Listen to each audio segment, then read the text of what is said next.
Saka. Ini sedulur papat kita. Maka ada sedulur pancer. Sedulur pancer itu yang benar, yang baik, yang bijak, yang penuh kasih itu tadi. Nah, jadi selama ini kita Enggak. Yang pancer tadi apa aja, Mbah? baik, benar, bijak, ya kan, penuh welas asih, yang benar. 5 berarti. Iya, sedulur papat 5 pancer. Yang papat yang jelek, yang pancer yang 1. Pancer kan bener, Waduh. lurus, bijak, kayak gitu. Jadi ini yang terabaikan. Ya, pancer, ya, bener, lurus, penuh kasih sejati dalam hidup. Nah, sedulur papatnya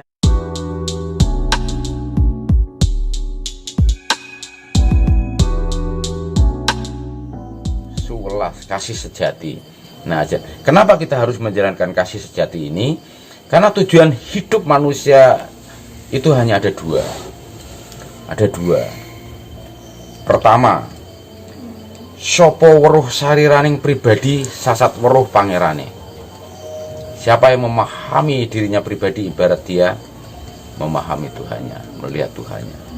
Dan yang kedua, sopo weruh ing panuju sasat sugih pager wesi.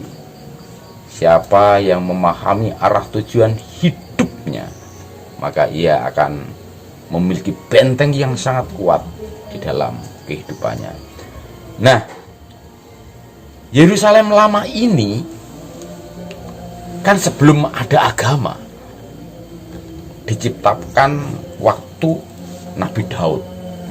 Belum ada agama saat itu. Dilanjutkan Sulaiman dan sebagainya. Dengan demikian, dogmatika yang ada berikutnya adalah untuk memelihara sulas sing ngawurip itu tadi, untuk mencapai 2 tujuan hidup itu tadi, dengan mengendalikan sedulur papat 5 pancernya, dengan menjalankan hasta beratanya, dengan menjalankan sulas sing ngawurip yang diingatkan melalui 11 tembang tadi, suwelas. Maka kesimpulannya dogmatika ini walaupun dipelesetkan ke sana kemari, Mbah Kung tetap menegaskan bukan dogmatikanya yang keliru, tetapi oknum-oknumnya, orang-orangnya yang belum mencapai kesejatian. Ya, yang belum mencapai kesejatian. Jadi kalau Mbah Kung tidak mau mendiskreditkan atau menilai suatu agama atau ajaran apapun, karena semua diarahkan untuk mengingat kembali kepada kasih sejati dalam hidup. Makanya kalau Mbah Kung simpulkan itu ada 2 hal tadi. Loro padha karo suwelas, suwelas padha karo loro. Loro itu tadi weruh sarira lan weruh ing panuju. Suwelas ini ajarannya pada untayan tembang itu tadi, dari mijil sampai pucung. Suwelas, kalau kita tidak bisa menembangkannya agar ingat pada suwelas, pada kasih sejati. Semua agama akhirnya kita bisa lihat ingin memunculkan setiap orang itu menjadi sejati dan mengamalkan kasih sejati dalam kehidupannya. Coba sekarang kalau kita disuruh menilai salah satu dogmatika, salah satu agama paling benar, nggak ketemu. Nggak akan ketemu. Akhirnya kita tidak akan pernah bisa melihat keluhuran budi manusia sejati. Bukan di agamanya dong, tetapi pemahaman hidup, pencapaian proses spirit power dalam kehidupannya itu. Kan gitu. Jadi dengan paham agama misalnya gitu, nggak akan bisa mencapai high spirit. If you follow him, you are glory. Serius. If you follow body, you crazy. Yes. Iya, gitu. Sekarang kan acaranya enak. Jagat gede, jagat cilik, nyawi jembring sariran ingsun. Universe, become one in my soul. Become one in my soul. Yeah, become one in the big universe, small universe. Become one in my soul. Jagat gede, jagat cilik, nyawi jembring sariran. Agree. Nah ini banyak sekali yang tidak paham jagat gede itu apa. Jagat cilik itu apa? Artinya sangat dipersempit. Jagat gede itu meliputi semesta raya yang tiada batas. Nah, jagat cilik itu meliputi bumi dan diri kita dan makhluk segala yang ada. Nah, sekarang ini kan banyak yang tidak mencapai ke sana. Waktu Mbah Kung membuat seminar, banyak dalang di Solo saat itu, nggak ada yang bisa menguraikan bagaimana sulas sing urip itu tadi.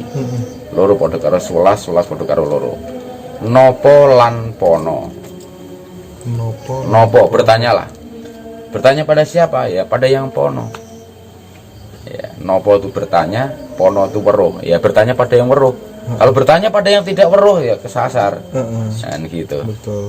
Nah, ini penting sekali, makanya dalam nguri-nguri pencapaian spirit itu ada pono kawan, tetapi orang-orang menyebutnya puno kawan. Yang benar pono kawan, atau memang dipilih puno kawan mengakhiri yang 4. Tahu nggak sedulur 4? Sedulur papat lima pancer itu tidak seperti yang diuraikan selama ini secara harafiah dan verbal. Gimana itu, Mbah? Ini penting sekali, soalnya kadang versinya kok terkesan berbeda-beda begitu setiap orang gitu. Gimana itu, Mbak? Karena pencapaian, saudaraku yang terkasih, pencapaian seseorang ini terbatas, tidak mau mengkaji kesejatian wasilah jati ajaran leluhur kita. Sedulur papat lima pancer itu, sedulur papat itu sebetulnya kesejatiannya jangan dilihat verbalnya aja, yang kakang kawah adi hari-hari di luar sungsum putih dan getih itu tadi. Ini kan verbalnya. Kesejatiannya sedulur papat itu kan lali luput iri lan murka. Lali luput iri lan murka. Ini sedulur papatnya menungso. Penyakitnya manusia itu adalah lupa, salah, iri dan murka. Ini sedulur papat kita. Maka ada sedulur pancer. Sedulur pancer itu yang benar, yang baik, yang bijak, yang penuh kasih itu tadi. Nah, jadi selama ini kita enggak. Yang pancer tadi apa aja, Mbah? Baik, benar, bijak, ya kan, penuh polas asih. Yang benar 5 berarti. Iya, sedulur papat 5 pancer. Yang papat yang jelek, yang pancer yang 1. Pancer kan benar. Waduh. Lurus, bijak, ya gitu. Jadi ini yang terabaikan. Ya, pancer bener, lurus, penuh kasih sejati dalam hidup. Sedulur papatnya yang jelek itu tadi, penyakitnya manusia itu sedulur papat itu tadi, lupa, salah, iri, murka. Betul. Ya, harus dikalahkan dengan yang pancer.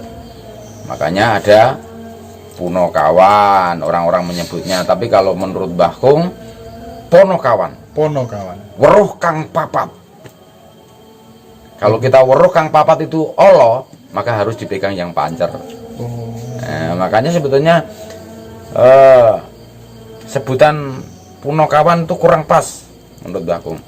Kita harus paham dengan 4 sedulur papat kita yang buruk dalam hidup kita, dalam diri pribadi kita, diganti dengan yang pancer. Nah, kalau puno kawan ini akan mengacu, mungkin hentikan keburukanmu, bisa juga. Puno itu kan habis, puno kawan papat, habisilah yang 4 itu tadi. Jadi pupuslah yang jelek-jelek itu tadi, ganti yang pancer itu tadi. Tapi akan yang lebih pas kalau menurut Mbah Kung adalah pono kawan, weruh kang papat. Orang itu kalau tahu salah pasti tidak akan melanjutkan kesalahannya. Nah, kalau nekat ya jadi itu tadi, jadi buruk. Inilah yang membuat gonjang ganjing segalanya. Dari zaman edan menjadi zaman masker sekarang. Ya, cangkem hidung udah ditutup masih kurang ajar, ya enggak. Nah, sekarang ini kan zaman masker, ya kan, topeng-topeng ketayangan, ya kan?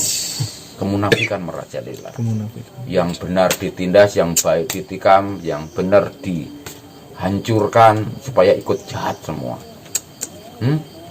Bertopeng. Beli sembako dipajaki, beli mobil nggak dipajaki gitu ya. Inilah, jadi jenengan ngomong dogmatika tadi, agama tadi itu aja dipakai untuk topeng, ya kan? Ongkos haji, korupsi, zaman menteri siapa dulu itu, apapun dikorupsi. Bahkan kemarin tuh menteri sosial juga korupsi uang uang bantuan sosial, uang corona dan sebagainya. Oke.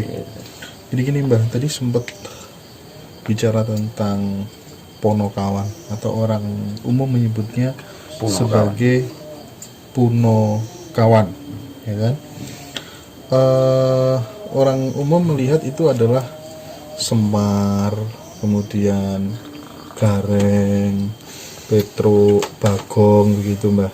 Nah, saya melihat nih beberapa praktisi spiritual ini keterangannya berbeda-beda.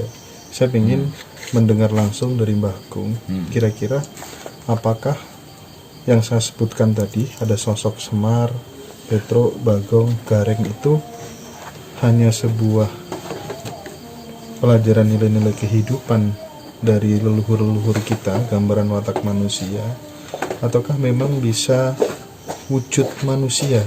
Karena saya kok melihat beberapa tayangan begitu, ada yang Semar turun dari langit masuk ke raga manusia memberikan pesan. Nah itu bagaimana Mbah?